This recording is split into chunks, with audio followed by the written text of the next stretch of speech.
Hey, gentle listeners, welcome to Framed. Canvas cuffs and other stuffs. We're back for season 3, and boy, oh boy, do we have some crazy stories for you. Ooh! Enjoy the episode.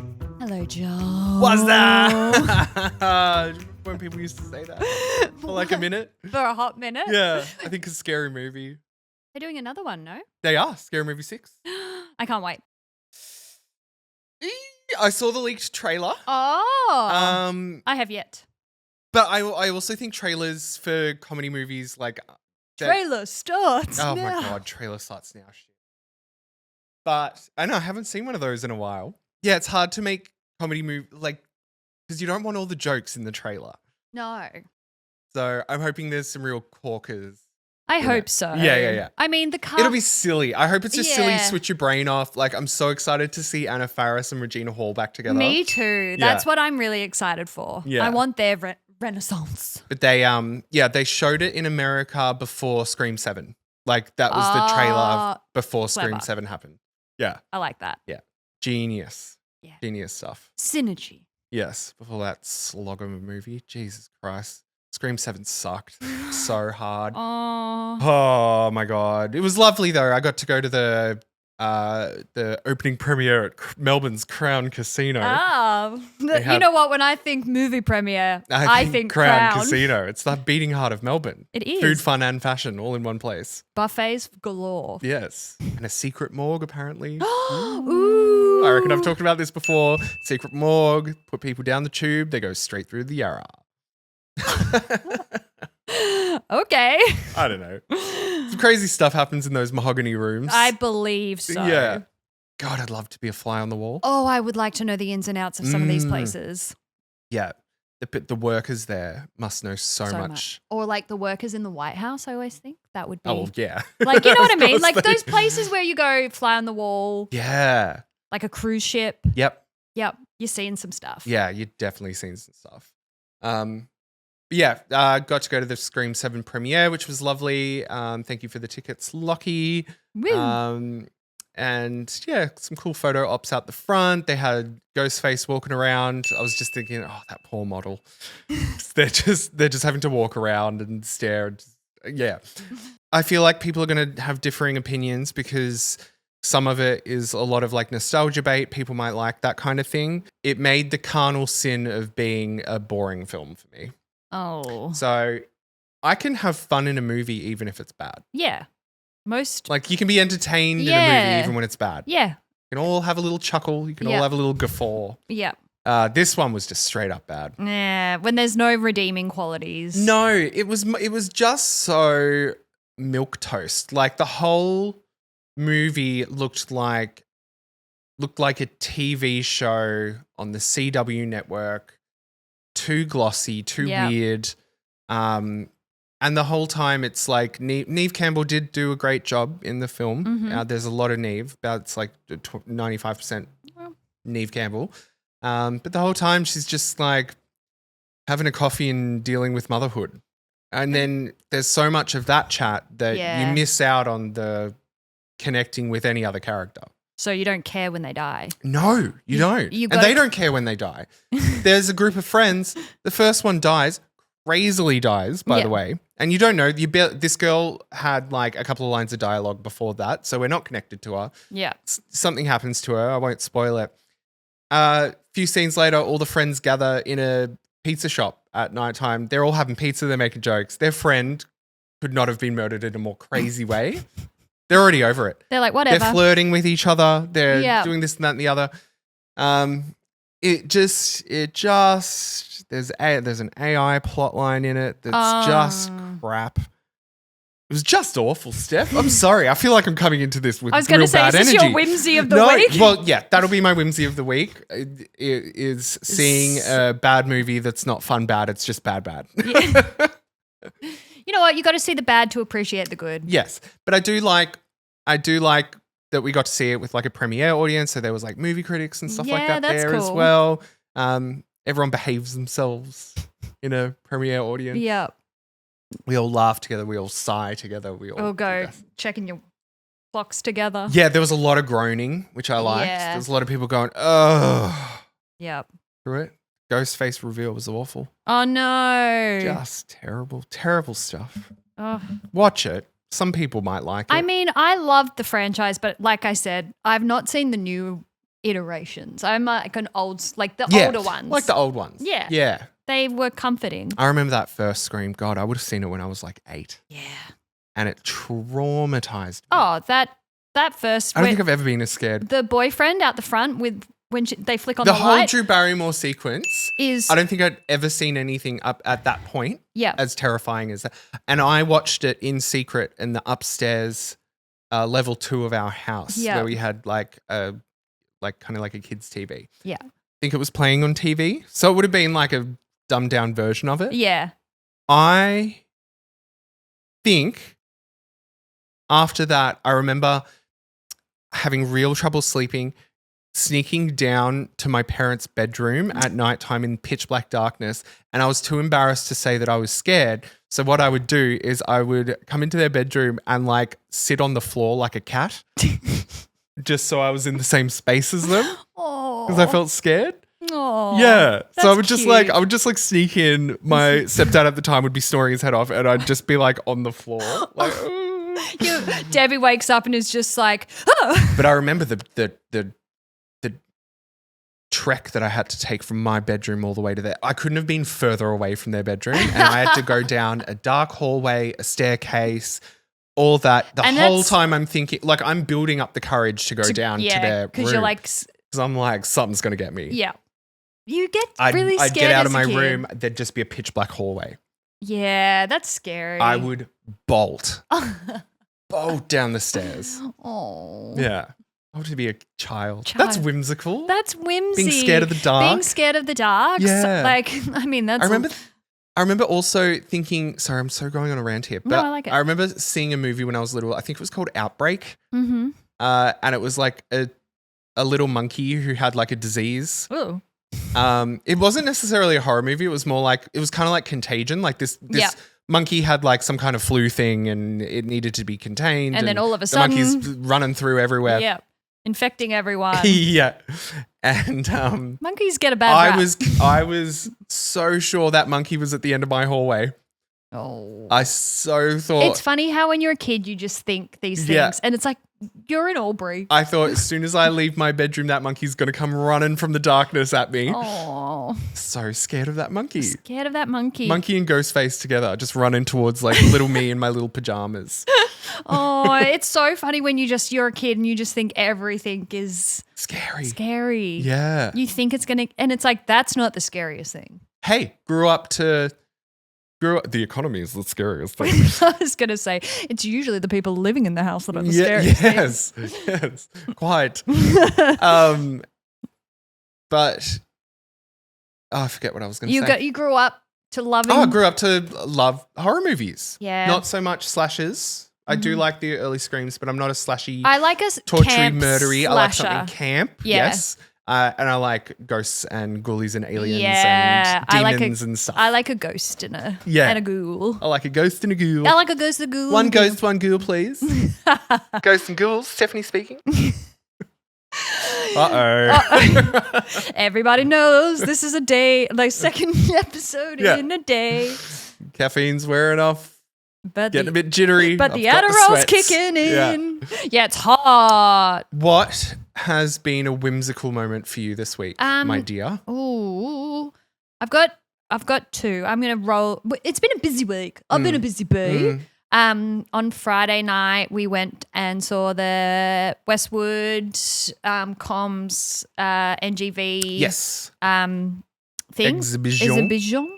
And it was very good. Highly recommend. If this comes out before it's over, go see it. They lived parallel kind of lives, Westwood and what's her name? Do you remember what's her name? Kabuku? Kabuku. Mm-hmm. Kawabunga, dude.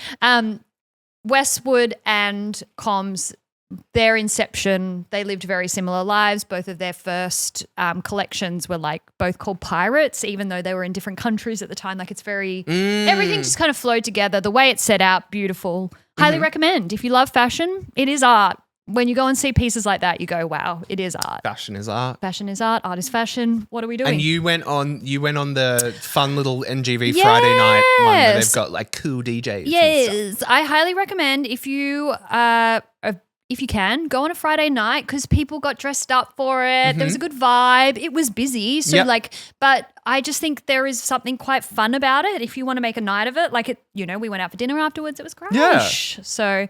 I saw the dinner you had afterwards. Was there oysters and stuff? Yeah. You guys, you were with the fancy husbands. I was with the fancy husbands. Yeah, you were with the fancy boys. We were with the fancy boys. Yeah. We went to Elio's, so that was good Italian kind of modern food, and it was like, oh, delish. I was like, feed me more. Oh, Melbourne, it's just the mecca of food. And shout out, we went to trivia on Tuesday. Yeah. Tilly was hosting. Yes. An excellent host. I loved it. Yep. I said, yeah. She knows her way around a trivia hall. Oh, and I loved it. I was like, I had a good time. Good mix of questions. It wasn't all just gay shit. No, it was a nice mix. There was some dinosaur stuff thrown in. Yep. And I do make a point that because my partner is hosting these trivias, I make it very clear to Lockie, I can't know any of the questions beforehand. Mm-hmm. Don't talk to me about it. If I'm going to this thing, I'm going in fresh. I hate cheaters. I hate cheating. Yep. I hate people with their phones on the table. Yes. I don't like any of that. I'm there to play a fair game. Yep. And we won 2 rounds. Yeah. So it was a lot of fun. It was at Kingpin in the city. Yeah, one of those they're really trendy right now. They're like an adult games place. It was great. Highly recommend. It was virtual darts and bowling and where you can have a drink, and then they've got like arcades and stuff downstairs, but it's marketed towards adults. Yeah. They've got pinball machines, the old school pinball machines. Yes. They were cool. Yeah. But if you've got it's on a school night, but it was, done and dusted pretty early, so you can get yourself to bed. No worries. Yeah, the first one we went to had a bit too much fun of a school night. Yes. It's just a fun time, but God, I was pouring back that wine like it was a Friday. Well, you know what? Live large. Yeah. Why not? No regrets. So Tilly, shout out. She's an excellent host. Hire her. Tilly Capulet, drag queen, megastar. Yeah. Also my boyfriend. Yeah. The charisma, it oozes. Yes. What a whimsical week we've had. I'm tired, but it's been good. Yeah. No, I'm trying to do more things. So many side quests going on all at once. I'm trying to be like saying yes to more things. Yeah. I don't know if I can handle that. Yeah. I need to start saying no. I need to start saying no to things. And I might need to have a break from one of my side quests because also like I'm not getting the chance to like be social at all because I've got now my weekends are like dancing, this, that, the other, and which is fantastic. It's great. But every now and again, you just need a bit of a break, a bit of a reset. Yeah, you need to have a minute. Yeah. So, yeah, I agree. I'm dying just to like go to one of my friends' houses, sit on the couch, watch music videos and drink wine. Yep. That's all I want to do. Well. Yeah. Make it happen. Yes. You can Gay guy music video night is such a good night. That's my perfect night. I remember when we used to have gay guy music video night. All the time. Yeah. There was a lot of passion pop consumed on this. So much passion pop. Do you remember that time my mum was coming to visit Melbourne and she came to RMIT Village? Yep. You and I had gone out the night before. Yep. You and I were sleeping in the one single bed. Single bed. Thank God you're as skinny as a piece of hair because probably still in my disco pants. Probably still had the Jeffrey Campbell's on. Yes. My mum knocks on the door. We wake up in a hurry. We're like navigating through the apartment. Moving the bottles. Bottles clinking at our feet. Bless Debbie, you just hear her through the door. I can hear the bottles clinking.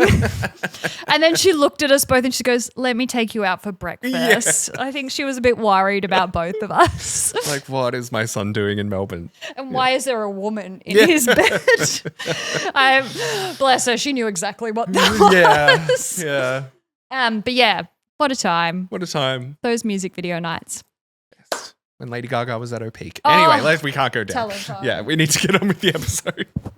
Well, today's episode, I actually have no idea what it's about. Oh, yes, it's an SJ episode. It's an SJ episode. She's Top Secret. Top Secret, episode 2. Oh, these are so much fun. It's for British eyes only. For British eyes only. So for those of you who may not have listened, there is an episode last season that SJ wrote for us that we read out. We had no clue what it was. And this is the second one of those. If I remember correctly, that was the Salvador Dali painting in the prison. It was. So she said the other day, she goes, I've got an idea for an episode. Can I do it? And I said, perfect. And one day maybe she'll host it. Yes. Yes. She's laughing in the background. So are we ready, Joel? Camera girl. Are we ready to rip off and see what our story is? Let's go. Ridiculous movie conspiracy theories. Or maybe not too ridiculous. Joel, this is your time to shine. I literally just got full body chills. My nipples are hard. I am ready to go. I hope SJ knows this is going to be a long episode because I think I'm going to have a lot to say. Oh, I'm so excited. Alrighty, here we go. We're rolling in. The title. Our mics are working. Mics are everything's going. Joel is on for this one. Sandy was dead the entire time. Dun dun dun. Grease, starring John Travolta as Danny Zuko and Olivia Newton-John as Sandy Olsen? I never knew her last name. I never knew her last name. No. One of the Olsens. Famously. Yeah. One of the Olsens. Sandy Olsen. Sandy Olsen was released in 1978. It was set in the dreamy, leather-jacketed version of the 1950s and gave us bangers like Summer Nights and You're the One That I Want. Give us a little bit, Joel. You're the one that I want. You are the one I want. I hate Grease. Aww. I hate it so much. I'm very well aware of it. Have you watched Grease 2? The film. No, with Michelle Pfeiffer. Oh my God. No, I haven't. That would be a ride. That would be a fun one to watch. There's one called Do It For Your Country, and it's about a guy convincing a girl to have sex with him for her country. In Grease 2? Yep. Oh, for God's sake. And it was written by the people who wrote Grease 1. So it's like, and it was like a year later. It's like they parody Grease. Grease 1 makes me feel like ill for some reason. Like I feel like nauseous when I think about it. Do you think because it was on so much when we were younger? I might have been sick when I was watching it or something like that. And just like something about the way, like I hate the opening cartoons. It really like grosses me out for some reason. This is the world. Yeah. All their like caricature pictures like look gross. And I don't like Rizzo. Is Rizzo the older lady who's a bitch? Yeah. Yeah. Yeah. Well, she's going through it. She's got a pregnancy scare. Does she? Yeah. Oh, God. Maybe I need to rewatch Grease. She's like, I feel like if you rewatched, you'd be like, Rizzo is the one. You're like, oh, she's going through. She's doing the best she can. But she's so mean to Sandy. Because she's got to deal with her own shit. Yeah, right. Okay. I do like the fact that Sandy is Australian in it. Hurt people. Hurt people. Olivia Newton-John. Yeah. R.I.P. Did she put up a fight? What? What do you mean? What do you mean by that? I think we know. Bro, the 50s were crazy. Wasn't it all just milkshakes and diners? It was sleeping pills. Sleeping pills and sexual assault. And racism. In a nutshell, Grease is a love story. Sweet Australian good girl meets American greaser at the beach and they fall in love. When summer ends, instead of moving back to Bondi, her parents decide to stay in America and she enrolls in Rydell High. Rydell? Rydell? Yeah. Rydell High. Over the course of the film, Sandy acts as a great female role model and slowly changes everything about herself to fit into Danny's world. Does she ever? She ditches the cardigans and the wholesome vibe, the skin-tight pedal pushers and ciggies. Yes, she does. Oh, but didn't she look good at the end? She really did. Tell me about it, stud. And then she like, with her heel. Yeah. Oh, so good. Giant perm. Oh, yeah. I mean, why not? Not the best outfit to wear at like a local fair. No. It'd be so hot. But also the car flies at the end. She would stand out. She would look like such an idiot. You'd walk past her and be like, that idiot doing? Just smoking next to the cha-cha. Full black catsuit, big heels. Like, girl. Get it together. Put on some sketches and some jeans. You're at the fair. There's one line in the movie that launched one of the wildest fan theories in pop culture history. During Summer Nights, Danny sings, I saved her life, she nearly drowned. conspiracy theorists say, what if he didn't? What if Sandy actually drowned at the beach that summer and the entire movie is her dying dream? It is pretty surreal, isn't it? There is a flying car at the end. There is a they fly off into the heavens together. They do fly off into the heavens. Maybe they both drowned. That's them ascending. Oh, we've got a list of things why. Yeah, no, sorry, let's. 1, it explains why the world feels exaggerated and surreal. 2, why the teenagers look 35. Yep, they sure do. 3, why the adults and teachers barely function. Do they barely function? I can't remember the teachers. No, I don't at all. Yeah. 4, why people break into song in the middle of a sleepover. Look at me, I'm Sandra D, drowning in a bunch of 40-year-old women having a sleepover. And most importantly, why the movie ends with Danny and Sandy literally flying off into the sky in a red convertible. Amen. Fans say that Sandy's going to heaven. Yeah. Well, the filmmakers have denied the theory. Well, but respectfully, you cannot end a grounded teen romance with a levitating vehicle and expect the internet to stay calm. Yeah, no. Another song that hints at Sandy's demise is Look at Me, I'm Sandy D, where she sings goodbye to Sandra D, signifying the end of her life. Yep. So, is Grease a bubbly 1950s musical, or is it a death dream of a drowning teenager ascending to the afterlife in a Cadillac? I like to think it's the latter. Yes. Also,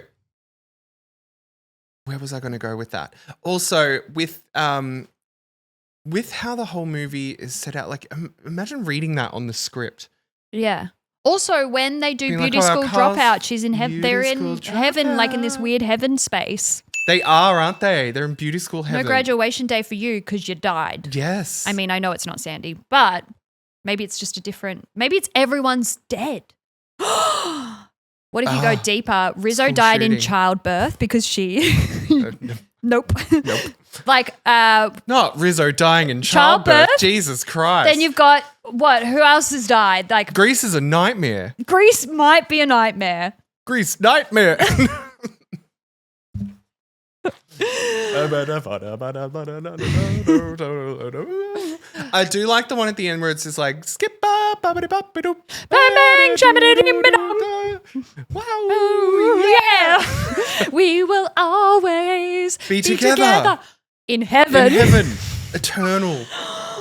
They're eternal teens. Oh my god! Nah, they're all dead. They all died, actually. Yeah. Yeah. They're all in heaven. Rydell High is the afterlife. Yeah. Rydell High is limbo. Ooh, and then you head off into the when you've come to terms with your death. Yep. Yeah. Debunked. It is real. Yeah. Grease still creeps me out. I don't know. I don't like it. Well, watch Grease and go and watch Grease 2. It really is a time. Grease 2 I will check out. It's very camp. Do you know when I was little I thought Grease was a movie from the 50s? Yes, but it's really not. Yeah, no. Yeah, you do think that, but no. Didn't piece together like, how old is John Travolta? Well, Scientology keeps him young. Oh, yeah, he is too. Yeah. He made that movie Battlefield Earth. Like he funded it himself. It's like literally the story of like Scientology. Well, the science fiction book by L. Ron Hubbard. Yes. John Travolta wanted to make this movie because he was like so into Scientology, and it is so terrible. There's so many YouTube videos about it. Please go look at it. Hilariously bad. Yeah. He plays this like cyborg alien man who's like, it's so campy. Yeah. He's just like, the world will be mine. Like very that. It's crazy that a whole religion. And there's so many Dutch angles in it. So everything's like everything's askew. Ooh. Yeah, it's gross. Well, when you've got the money, why not? Do what you want. Come on, choose.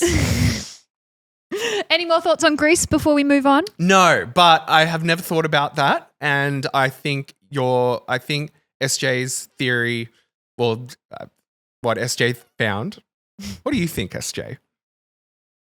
You want to believe? I want to believe. Yeah, I'm a believer. Yeah.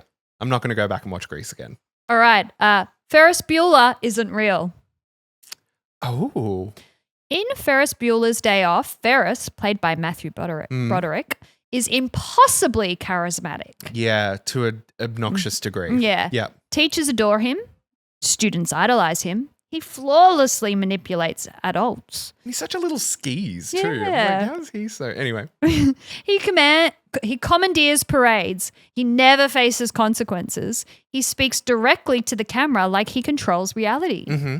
But the theory says, what if Ferris is actually a projection of Cameron's mind? Ferris's friend. Yes. So Cameron Fry? Yeah, he's the one who's like nervous about going along with Ferris to WAG school. Yeah. Yeah. Played by Alan Ruck, is anxious, depressed, paralyzed by his controlling father. The argument is that Ferris represents everything Cameron wishes he could be: confident, rebellious, untouchable. Notice how most of the emotional growth in the movie belongs to Cameron. He's the one who confronts his father. He's the one who has the breakdown. Ferris barely changes at all. So is Ferris an imaginary friend, a figment of Cameron's mind? I think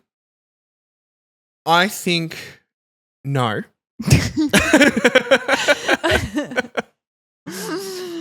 I think Ferris has taken on a popular character arc of being the head honcho of the story. I'm trying to think of another example, but who leads the other side protagonist through a journey. Yep.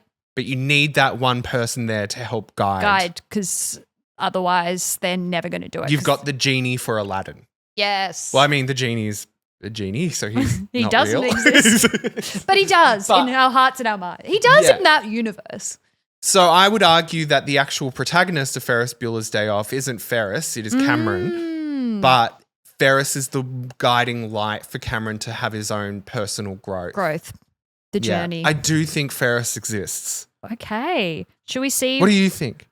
Oh, wait. Should we see that? Some fans. Okay. Even point out that Ferris rarely interacts meaningfully with adults in ways that don't feel staged or surreal. He bends reality. He freezes time. He jumps through backyards like a cartoon. Meanwhile, Cameron's story is grounded and psychological. So the theory suggests that the whole day off is really Cameron's internal rebellion, and Ferris is just the voice in his head, pushing him to finally stand up for himself. Well, it is what you said, just whether he's real or not. Whether he's real, whether he is a real human being or he is some kind of entity. Demon. Terrifying movie. There is some more, so I'll continue reading. I don't know my thoughts yet. Yep.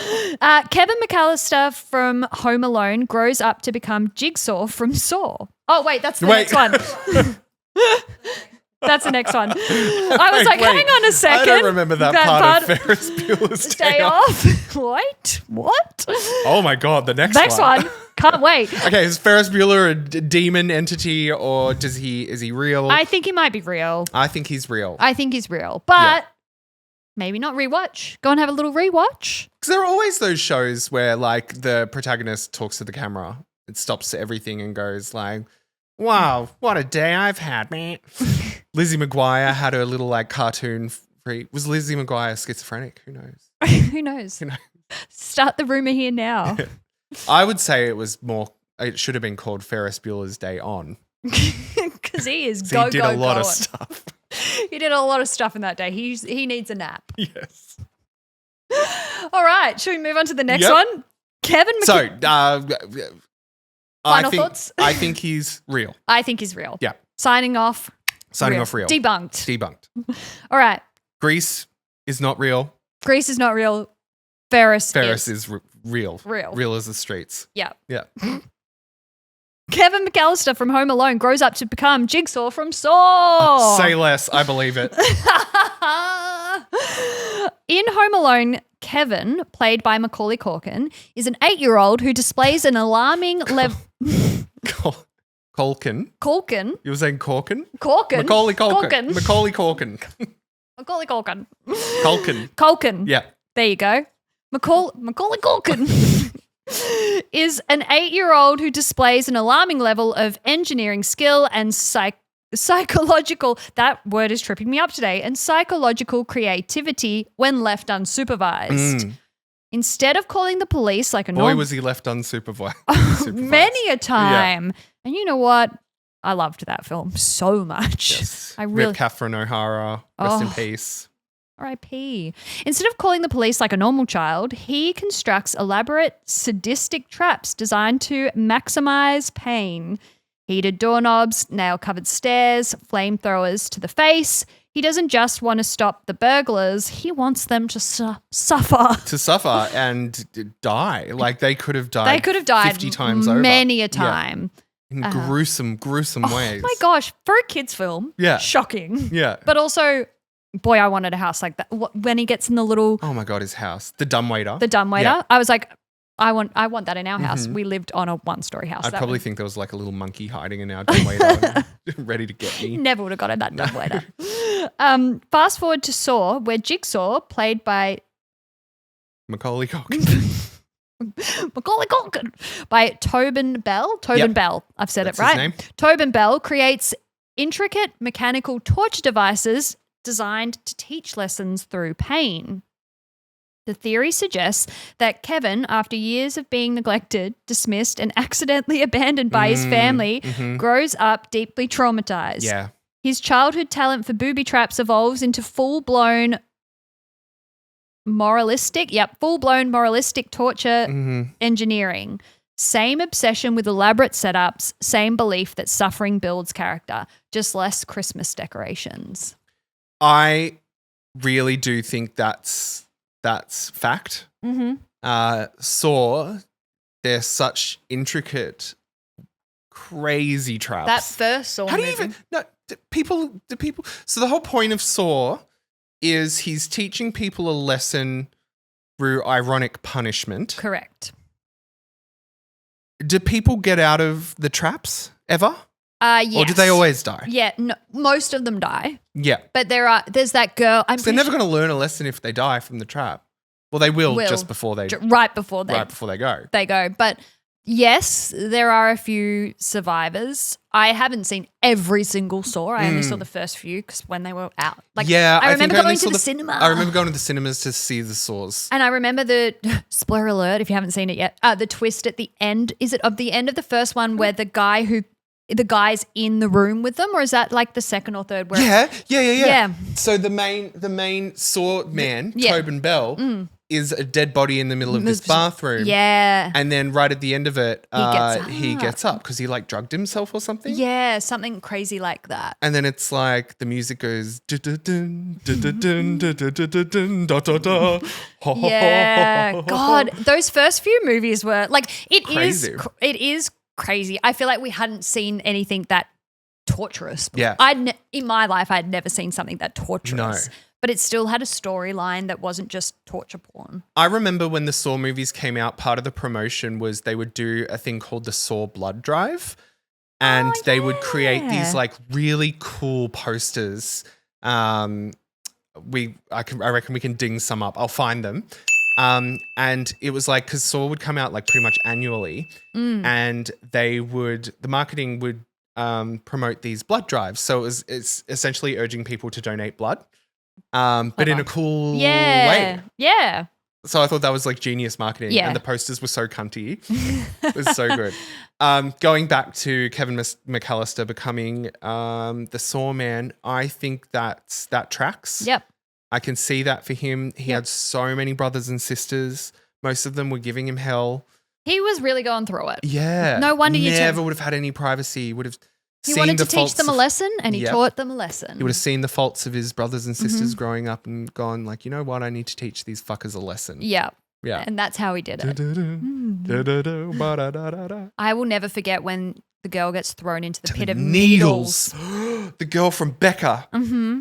Oh, God. That was terrifying. I think she survives. I think she's one of the one who keeps surviving. I think she goes back because doesn't she end up being... She gets Stockholm Syndrome and becomes obsessed with the killer and helps him. Yeah. So that would be your worst saw trap. Chucked into the pit of needles. I actually probably not. I think the one with the... Was it the one where it was going to rip your jaw off? The reverse bear trap. That one terrified me. Yeah. What's yours? The one that always freaked me out the most was when there's a box and there's a key in the box and she puts her hand up and does this. The way that the things are set up in the box it would cut is that your you hand. can't pull your hand down because they're like razors. Yeah. And then this idiot puts both hands in the box. Yeah. Because why? Because what you could have done is put one hand up and then moved the things to get them down. She puts both hands in, then she's trapped. The only way she can pull out is she goes. Yeah, God. That one always got me. Yeah. And anything to do with like water, like drowning. I think there was one guy who had a box on his head that was filling with water. Yes. There's something so violent about that bear trap. The bear trap. Would you die straight away? I don't know. Oh my God.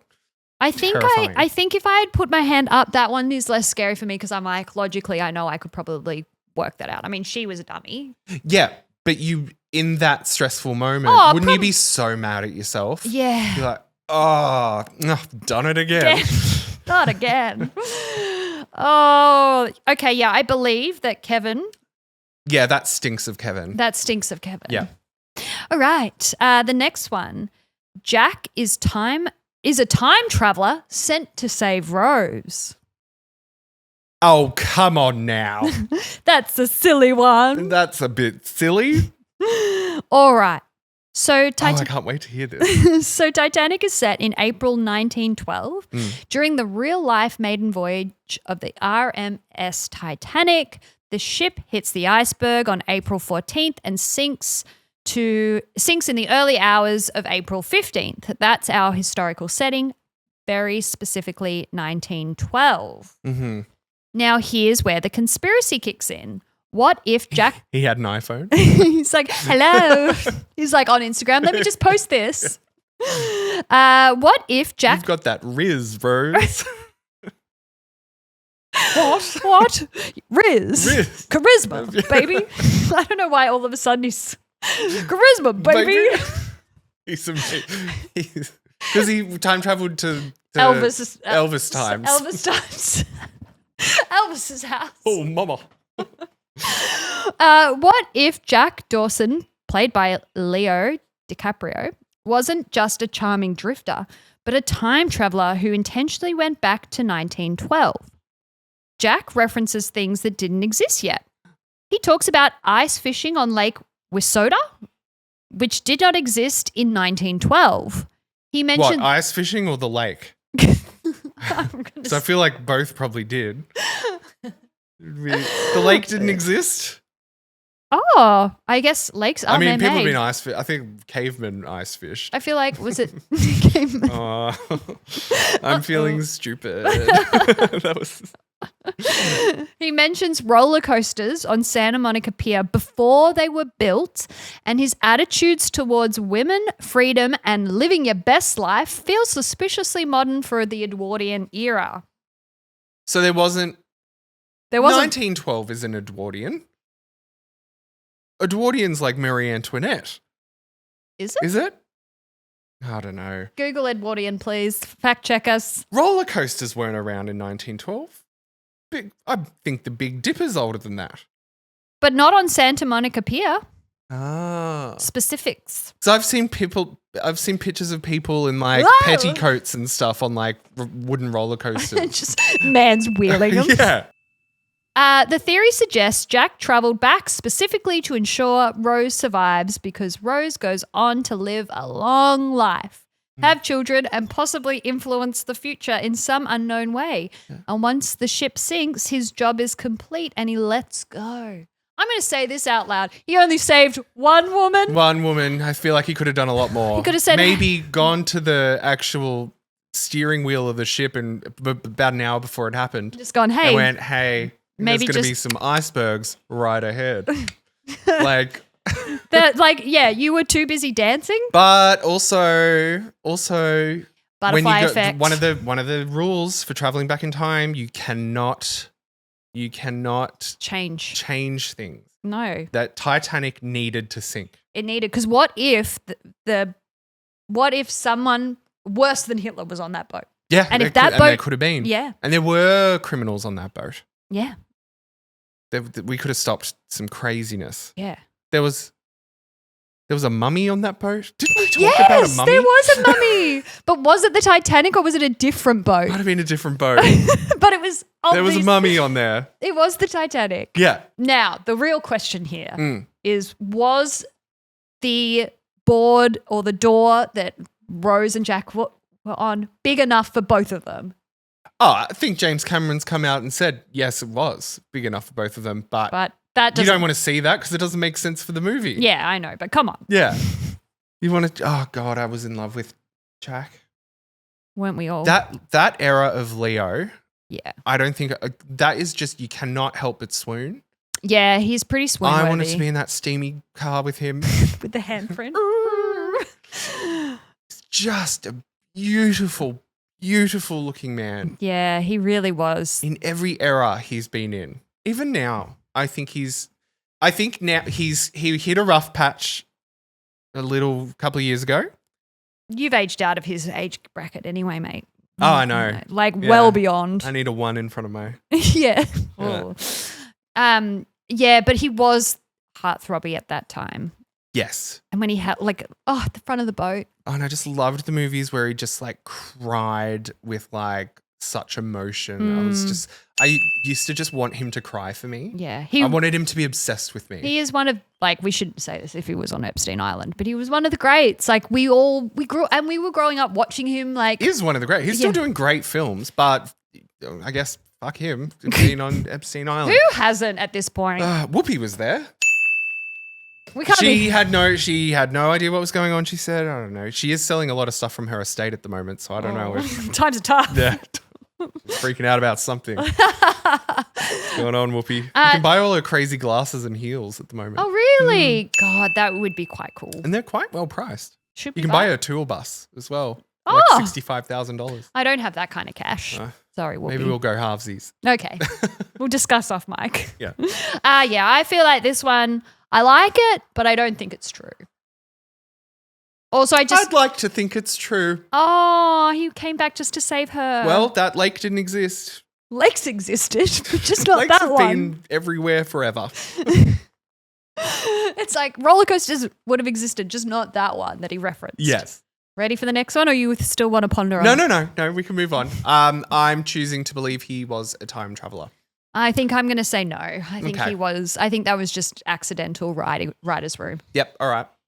Anyway, all right. Tarantino is rewriting history in his own multi-layered universe.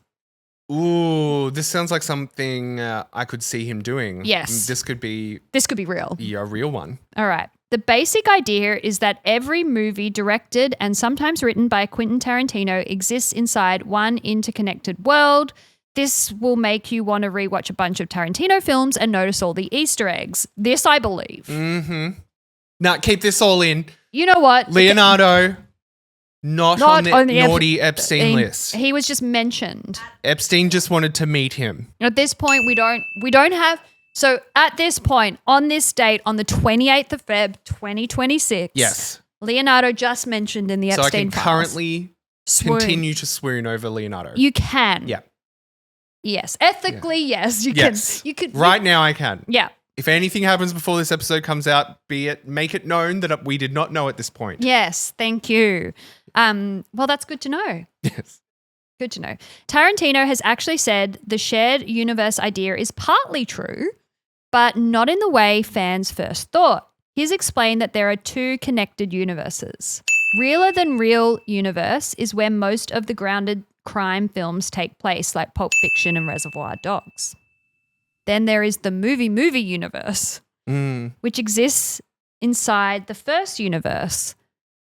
These are the hyper-stylized, almost comic book level violent films like Kill Bill, In this logic, the characters in Pulp Fiction could go to the cinema and watch Kill Bill, for example. Yes. So Once Upon a Time in Hollywood would exist in Realer Than Real. Yep. And then I guess But Kill Bill was a movie in the universe. Yeah. Okay, yep. I kind of like that. Here is one for the Realer Than Real universe. In Reservoir Dogs, we meet Vic Vega, played by Michael Madsen, aka Mr. Blonde. And in Pulp Fiction, we meet Vincent Vega, played by John Travolta. Tarantino has confirmed they're brothers. Okay. Okay, right.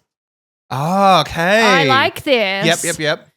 There is also a theory that the events from Pulp Fiction and Reservoir Dogs happen on this exact same day in the same universe. This is why the Pulp Fiction guys can drive around town in a blood-covered car, because all of the cops are busy dealing with the Reservoir Dog bank heist. However, I prefer Steve Buscemi's theory on this. Okay. Oh, Buscemi has a theory. Yeah. All right. Before we move on, any thoughts, any feelings so No, far? I'm loving the fact that I can see this would so be a thing that Tarantino would do. Absolutely. This is the kind of detail he thinks about. Yeah. Yeah. And he loves putting in little Easter eggs Yes. and stuff like that in the background. I agree. All right. For those who don't know, our favorite guy, Steve Buscemi, is in both Pulp Fiction and Reservoir Dogs. In Reservoir Dogs, I think is he Mr. Pink? And in Pulp Fiction, is he the guy who owns the gun shop? So Steve's character in Reservoir Dogs is Mr. Pink. Oh. Sorry. He famously refuses to tip the waitress when they go out for food and is kind of a dick about it. Buscemi's theory is that his character survives the shootout at the end of Reservoir Dogs and needs to go underground to avoid getting arrested. This is where he gets a job at Jack Rabbit Slim's, the diner from Pulp Fiction, where he pops up as the Buddy Holly impersonator with zero enthusiasm, who serves Mia and Vincent burgers. The irony is that he refuses to tip the other servers but ends up working for tips. Crime doesn't pay. Hey! I could see that so being canon, and I could see Quentin Tarantino thinking that as he's casting, his group of people that he casts in everything. Yeah, and I also think even if it wasn't intentional to begin with, he would have been like, actually, no, I think it's intentional. He thinks of a million things. Have you heard him speak? Yeah. It's like the most ideas just blurting out of a guy's. Yeah. Yeah, he would 100. I think he might have a bit of something because he's got a million. Did you know who the comedian who dated him? What's her name? Nope. My Life on the D List. Kathy Griffin? Kathy Griffin dated Quentin Tarantino right at this, and that's why she is what an intense household. She is in one of his films. You see her as a lawyer. She's in one because she was dating him at the time. Ah. All right. More. Here's some more. Here's a little bit more. Here is one that links the movie universe. Because that was the real. Yes. And this is the movie. Yep. In Pulp Fiction, Uma Thurman's character, Mia Wallace, mentions she once appeared in a TV pilot called Fox Force 5. Yes. A show about a team of 5 female secret agents, including the deadliest woman in the world with a knife. Fans noticed the parallels between that description and the Deadly Viper assassination squad in Kill Bill. Yes. Also comprised of 5 highly skilled women, including Beatrix, the bride. Beatrix Kiddo, yes. Yes. She was played by Thurman. So one popular theory goes like this. In the Tarantino universe, where Pulp Fiction is real and Kill Bill exists as a movie, the characters might watch Kill Bill could have been inspired by the fictional Fox Force 5 pilot Mia talked about. Okay. Yep. Did that make sense? Yes, it did. Yeah. In other words, within the realer than real universe of Pulp Fiction, Fox Force 5 is just a failed TV show, but a decade later, it's adapted into Kill Bill, seen in the movie universe. Yep. I get that. That tracks? Yeah. Isn't Uma Thurman's daughter named Mia? Yes. Maya. I was like, that would be so cool if she named her after a character in Pulp Fiction. That would be cool, actually. And then there's the alternate history wrinkle. In Inglourious Bastards, Adolf Hitler is assassinated in a cinema in 1944. that obviously didn't happen in our timeline. So some fans argue that films like Once Upon a Time in Hollywood take place in a reality reshaped by that event. Right. This is the butterfly effect. Yes, I must say I haven't watched Once Upon a Time in Hollywood. It's good. I need to watch it. Yeah. An alternate history where Tarantino rewrites the real world tragedies. This happens once again in Once Upon a Time in Hollywood, where Sharon Tate survives the Manson family when the Manson family attempts to kill her. Yeah, she does actually. Now that I think about it, spoiler alert. Spoiler alert. Spoiler alert. It's fine. If you haven't seen it, that's fine. There are loads of theories around the films he wrote. Ones he directed and ones he associated with that strengthened the theories around his universe, which is very on brand for Quentin Tarantino. So on brand. I think all of that is pretty damn correct. Yeah, I would 100% agree. That's how he would work. Yeah. For sure. And because he said he was only making a certain amount of films and he's near his last one, right? He's saying that this is going to be his last big crescendo. I don't know. I think he could have just taken he could have just said, you know what, guys, I'll keep making them. Because I feel like now it's too much pressure on this one film. Yes. And too much pressure on him. I also hope he doesn't do Kill Bill 3.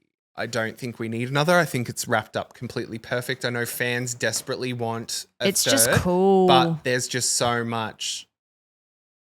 Like, if it turns out being bad, that would just sully. Yeah, the first two, right? Because it's just so cool. Yeah. Oh, God. Where she gets scalped in the snow. Oof. Oh, yes. Beautiful. Yeah. Like the most beautiful scalping I've ever seen. Oren Ishii. Yeah. Oh, it's so cool. So good. Ooh. Thoughts and feelings on this? I think it's all. Yep. Canon. Is that it? That's it. Oh. Off mic, SJ was just saying he's apparently writing his 10th. Is it his 10th or his 13th? 10th. His 10th film. Mm-hmm. And it's called The Film Critic, which might tie these universes together. And I think that would be a perfect bow. But also, like, just make more films. It's okay. Just make more films. Just make more. Scorsese's still doing it. Like, you can make 10 and then go, all right, that's that universe. Maybe that's how he's going to do it. Mm-hmm. Maybe he'll do this 10th film and be like, these are all the universes that are connected. Now when I start my next set of films, they're not connected anymore to that universe. Yeah. That could be a way he gets around it. Yeah. I feel like he said it at the start and said only ever this many films, and now it's really just pigeon. I mean, 10's a pretty perfect number to end on. But, like, come on. Yeah. You've got I reckon more. he'll still be involved in things. Yeah. Yeah, but, like, it's watching a Tarantino film. I like it. I love it. I want to rewatch all of his films, I think. Oh, now I'm excited to go watch some films this evening. Thank you, SJ. Yeah, thank you, SJ. That was fab. We all love talking movies. We love talking movies. Some good conspiracies there. Some I believe, some I do not. I'm traumatized by talking about The Shining on this. People will really get pissed off about The Shining. People really have. I did rewatch it not that long ago. Because you had to really think. Lockie wanted to watch it, and I'm like, I'll sit down and watch this with you. God, it's fantastic. God, it is a brilliant film. Oh gosh, film. We got to go to the cinema, guys. It's dying. I don't want it to die. If we decide to keep this in, SJ just did mention another movie, kind of myth. I'm going to try and do this verbatim. Stanley Kubrick helped the government stage the moon landing, and then he felt guilty about it. So that's him admitting it. Because the little boy had a rocket ship on his jumper. The floor in The Shining looks like the bottom of a rocket ship. And he made 2001 Space Odyssey, so the people at NASA came to Stanley Kubrick and be like, can you do something for us? Do something about this? Do you think the moon landing was real or fake? I think it was fake. I do. I don't buy it. But I would love, oh God, this is opening up a can of worms. No, I would love for it to be real. Yeah. I'd love for it to be proven real. But why was the flag waving around? Because there's no wind on the moon. Should have been staying still. I think. Why haven't we been back to the moon? Have we been back to the moon? Yeah. We're going back. All right. I think. Why aren't we seeing more moon stuff? I want to see people on the moon more. They probably put it on TV. No one's watching. I want to watch if people go to the moon. I think because there was such a race to get to the moon, now everyone's racing to I bet Japan's been there heaps. I feel like Japan's not in the space race. 12 astronauts, 6 visits on the moon. Pics to prove it. Pics so it didn't happen. Okay, so the moon landing did happen. I just find it so crazy because the 60s, how did they get a rocket to the moon in the 60s? No one's been back to the moon since 1972. Why not? Why not? Why aren't we going back? What spooked the last people on the moon? Yeah. What's there? What's there? And then they're like, "Oh, we don't want to go there anymore because we don't want to bring things back." And they're telling everyone. We don't want things to follow us back to everyone must Earth. know if no one's going. Yeah. Or is it just America that's not going? Because that was the thing. They had to get there first. It was about a show of power. Yeah. So Russia was trying to get there, and they got Russia close. Seems like they're always in space, aren't they? Yeah. Russian space station. Or are they just telling us they are there? No, there's people floating around out there. Is there life on Mars? Huh. That is interesting. Suspicious. Only Americans have landed on the moon? That's suspicious. We can cut all of this out. I don't know. So I don't know if I want moon people coming for me. People get really pissed about the moon landing. I like the moon. Maybe I do believe people went there. Now I want to know why they didn't go back. Why? And why only Americans? Yeah. I want to know that. There's got to be a political reason. They own the moon? Maybe. Oh, do you remember Sesame Street? Oh. Where Bert sings that song and he's like, if I could visit the moon. Well, I'd like to visit the moon on a rocket ship high in the air. Yes, I'd like to visit the moon, but I don't think I'd like to live there. Would you go to space? Me? Yeah. Yes. 100%. Would you go to the deep sea? Nope. Yeah. I agree. Never in a million years. I would go to space. Something happens to me out at space, hey, it's a good way to go. Yeah. Deep sea, no. I'd be terrified the whole time. Yeah. I wouldn't be able to, just could not possibly enjoy it. We know more about space than we do the deep sea, which is crazy to me. Do we? Yeah. We don't know enough about the deep sea. We know more about space than... There's aliens there. There's aliens in the deep sea. To us, because there's creatures that we haven't discovered yet, which means they're alien to us. Yeah. Yeah.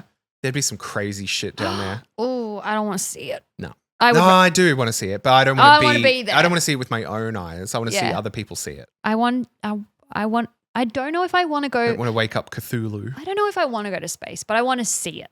I want to go to space. Okay. Sign you up. Love to go to space. I'm reading a book about space at the moment.